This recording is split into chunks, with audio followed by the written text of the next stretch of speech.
Muy bien, muchas gracias. Pues reitero, buena tarde a todos los participantes. En nuestro caso vamos a hacer la presentación. Bueno, ya dijeron el título, no lo voy a mencionar de nuevo. Y obviamente a nosotros, a los participantes. Entonces, si avanzamos a la siguiente diapositiva, por favor. Bien, el contexto fundamental en el cual nosotros presentamos nuestra, creo que se fue la presentación, no creo que, ahí está, en el que nosotros desarrollamos nuestra ponencia, nuestro trabajo, parte básicamente de dos inquietudes. La primera inquietud tiene que ver con la transformación radical que todos vivimos como docentes a partir del fenómeno de la pandemia, del SARS-CoV-2. Y bueno, cómo trastocó y transformó toda nuestra lógica como docentes, nuestra práctica docente. Esa fue, digamos, nuestra primera inquietud, por un lado. Y por el otro lado, también planteamos la inquietud de cómo a partir de digámoslo así, las transformaciones que ya se venían dando previamente, ¿no? Dentro de la universidad donde laboramos, tendían hacia este tipo de programas. De hecho, pues varios de los participantes en la ponencia, en el trabajo, colaboran en programas mixtos y a distancia. Entonces ya existía también, previo a la pandemia, esta inquietud. Entonces, al integrarse estas dos situaciones o circunstancias, pues nos dimos a la tarea de realizar una investigación previa. De hecho, estamos pensando continuar con este tema, con este tópico, ya con estudios de caso, con evidencia empírica. Entonces, de esa manera, lo primero que revisamos, ¿no? Y lo podrán observar en el documento en extenso, fueron esta idea de condiciones iniciales que implicaba, por un lado, la parte del estudiante, ¿no? Donde partimos del modelo, del paradigma, ¿no? Constructivista, donde retomamos esta idea de que cada estudiante aprende de manera diferente, de manera distinta, ¿no? Y a eso nos enfrentábamos previo a la pandemia, ya sea por el lado de el tipo de, como lo plantean Honey y Mumford, ¿no? El tipo activo, reflexivo, teórico, pragmático, o bien por el lado de Dunn y Grings, ¿no? De si el estudiante percibe más siendo visual, auditivo o kinestésico. Bien, entonces esas de alguna manera fueron nuestras primeras aproximaciones, ¿no? Discutir esta parte y en ese sentido entonces observamos que todo apuntaba hacia estas aplicaciones de TICs y TACs, ¿no? Con el entorno virtual de aprendizaje. De hecho, de ahí el título de la ponencia. Si avanzamos a la siguiente, por favor. Ahí tenemos la parte de las modalidades educativas. La primera discusión que de hecho comento ya se estaba investigando previo a la ponencia era, bueno, ¿cuáles son las modalidades educativas a las que nos estamos enfrentando en este momento? Aquí tenemos las tres de entre las distintas, porque ustedes saben, no hay digamos, un consenso total. Y bueno, nosotros recuperamos estas tres modalidades educativas: la virtual, la presencial y la a distancia, con sus distintas características. En ese sentido, contrastamos las diferencias que había en cada una, el papel que llevaba tanto el docente como el estudiante, ¿no? En la parte presencial, digamos la parte tradicional, teníamos que, bueno, el estudiante y el docente, o los estudiantes y el docente, estaban físicamente en un mismo espacio, ¿no? Espacio-tiempo obligatorio. Y esto es muy importante: el papel del docente estaba circunscrito a un modelo quizá más de dirigir, de explicar y de transmitir, digámoslo así, el conocimiento. En el modelo a distancia no encontramos esta lógica, que no es tan nueva, digamos, ya haciendo el rastreo, ya veíamos que no solo con la idea de de la teleeducación, sino también con la idea de educación a distancia por medio de libros, manuales y documentos, audiocassettes, grabaciones, etcétera, o hasta videocassettes también, pues ya se manejaba un poco esta parte de la educación a distancia y bueno, tenía ya todo un recorrido. Y finalmente, lo nuevo, digamos, entre comillas, era esta parte de la educación virtual, ¿no? Lo vamos a repasar muy rápido más adelante.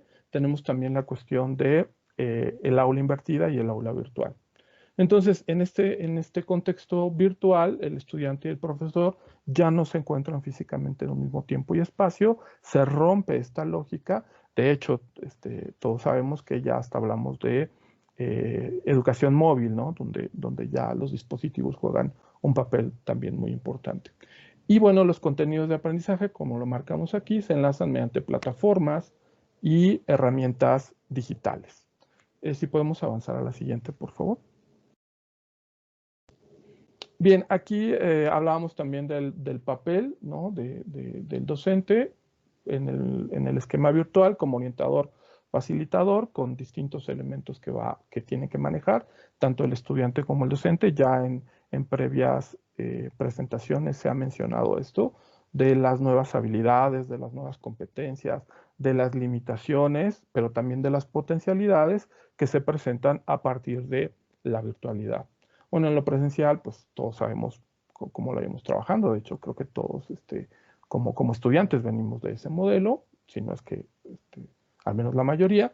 Y la parte de distancia, donde teníamos pues este guía, tutor y bueno, compañero de equipo con estos elementos. Si podemos avanzar a la siguiente, por favor. Bien, nos centramos en el entorno virtual de aprendizaje como este espacio virtual, valga la redundancia de la expresión, donde se genera este proceso de enseñanza-aprendizaje, pero que presenta muchos retos, como decía, limitaciones, pero también potencialidades, desafíos, ¿no? Sobre todo el desafío de la interacción, ¿no? Que era algo a lo que estábamos muy acostumbrados dentro del aula, y que desde el rastreo que hicimos, desde la arqueología, integra, ¿no? Tanto herramientas digitales desde la perspectiva educativa como tecnológica. Asimismo, enfocamos dentro de distintos rubros esta parte de la interactividad, la flexibilidad, la escalabilidad y la estandarización como características de este ambiente. Para el primer caso, la interactividad, pues digamos, se sobreentiende, ¿no? Es esta posibilidad de estar interactuando en distinto momento y espacio, en distinto lugar. Ya veremos más adelante, hay herramientas, ¿no? Desde foros, chats, etcétera, ¿no? Todos estos dispositivos distintos. La flexibilidad porque permite que esta interacción se dé no solo por audio, por video, quede grabada, es decir, en distintos momentos de tiempo y espacio, como lo marcan las herramientas, se mande un mensaje a una sola persona, se le manda a todo el grupo, se elige a quiénes, las actividades, la calificación dentro de las mismas plataformas digitales, ¿no? Entonces, eso es importante. La escalabilidad, ¿por qué? Porque podemos trabajar desde un grupo de 2 o 3 personas hasta un MOOC, ¿no? Ya es una forma particular de que puede trabajar con 10,000 participantes al mismo tiempo, ¿no? Entonces, tiene esta característica de escalabilidad y finalmente estandarización tal que nos permite, como recupero este ejemplo del MOOC, nos permite trabajar con personas de distintas condiciones y características en un mismo entorno de aprendizaje. Si avanzamos a la siguiente, por favor. El modelo de aula invertida, ¿sí? o Flipped Classroom, es un modelo que, si bien no se desarrolló a partir de la pandemia, sí ha permitido, justamente como aquí lo describimos, como un modelo pedagógico donde los estudiantes regulan, autorregulan y autogestionan el aprendizaje por medio de estos nuevos objetos de aprendizaje, objetos, recursos y actividades de aprendizaje, todos bajo herramientas digitales que permiten de alguna manera invertir, digo, su nombre literalmente lo indica, invertir el proceso que previamente se tenía, ¿no? Previamente en la clase se revisaban los materiales y ya se dejaban actividades para realizar y, digamos, aplicar, ¿no? Procedimentales. En este caso, lo que se pretende es mandar o facilitar, hacerles llegar los materiales a los estudiantes para que ellos los revisen, previamente generen algunas actividades en algunos casos y ya dentro del aula virtual, de manera sincrónica o también posiblemente es posible tenerlo asincrónico, se resuelvan o se generen estas actividades y se llegue a resultados, ¿no? En ese sentido, como lo planteamos aquí en la diapositiva, permite vincular, ¿no? Ciertos procesos, dado que el estudiante en tiempo real, de manera sincrónica o de manera asincrónica, puede involucrarse en todo su proceso de aprendizaje. Entonces, de esta manera, el aula invertida pareciera la vía ideal para el entorno virtual de aprendizaje. Si pasamos a la siguiente, por favor. Planteamos en el documento en el extenso, pero por cuestiones de tiempo no mencionamos pues todos y cada uno de los elementos del documento, pero también planteamos, decía, la cuestión del aula virtual y la discusión a partir de lo que ha sucedido. Creo que también ya varios de nuestros colegas ponentes ya dieron cuenta de algunos casos, de las realidades de la misma universidad donde colaboramos, la experiencia, ¿no? de cómo han, tanto docentes como estudiantes, ido asimilando, cómo se han ido adaptando.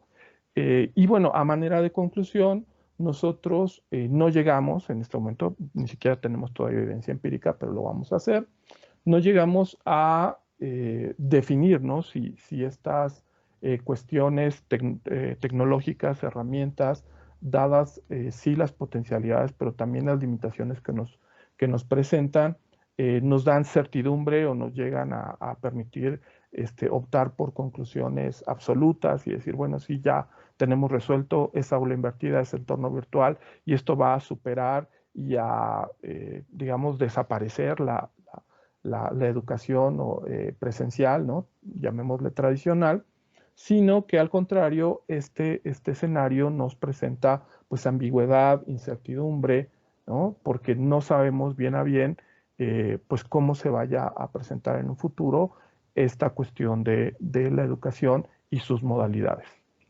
Pues bueno, para respetar en lo más posible la cuestión del tiempo, aquí dejaría la presentación. Agradezco mucho la oportunidad para presentar nuestro espacio de parte de mis colegas, de parte del doctor Luis Enrique, de la maestra Rocío Villaseñor y de la maestra Prudencia Hernández. Y un servidor, Jesús Rodríguez. Muchas gracias. Muchas gracias. Muy interesante el trabajo que usted y sus compañeros investigadores están realizando. Les recuerdo a los integrantes de la mesa que pueden colocar en el chat de la reunión sus preguntas a los ponentes.